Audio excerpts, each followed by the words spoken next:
Ini gue lanjutin lagi ya. Ya udah, dia ditemenin tuh sama si makhluk-makhluk yang wah gue nggak tahu ini makhluk halus atau orang beneran gitu ya. Dan setelah si satpam ini ngelihat ada makhluk-makhluk itu di dalam pos satpamnya dia kayak panik sama takut juga. Jadi ujung-ujungnya yang keluar tuh kayak dia maki-maki si makhluk-makhluk ini.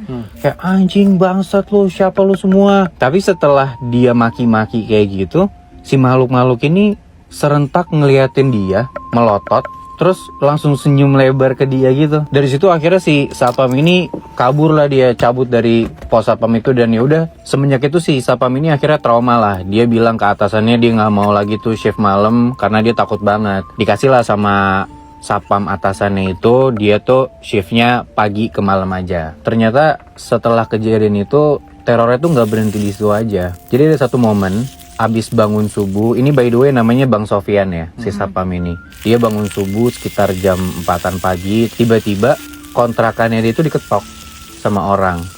Ya, dia mikir kayak siapa nih yang namu pagi-pagi ke kontrakan gua gitu. Dan di situ posisinya dia bangun sendiri. Dia udah punya istri di kontrakannya dia, tapi istri lagi tidur. Dia ke depan, ke pintu depan gitu ya. Terus dia megang gagang pintu, tapi tiba-tiba dia jadi nggak mau bukain pintunya karena tiba-tiba si Bang Sofian ini nyium kayak ada bau daging mentah.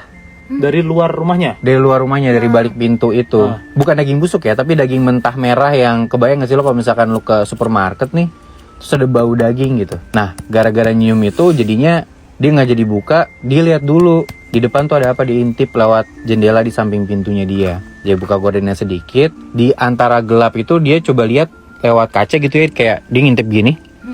Kok gelap banget gitu. Pas dia jauhin mukanya, gelapnya itu gara-gara di balik kaca itu di depan itu ada ibu-ibu yang mukanya kayak boneka porselen tadi.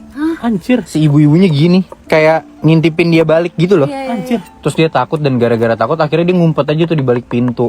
Tapi dia denger nih dari balik pintu itu, dari depan, si ibunya ngomong kayak gini, "Bang, abang marah ya sama saya?"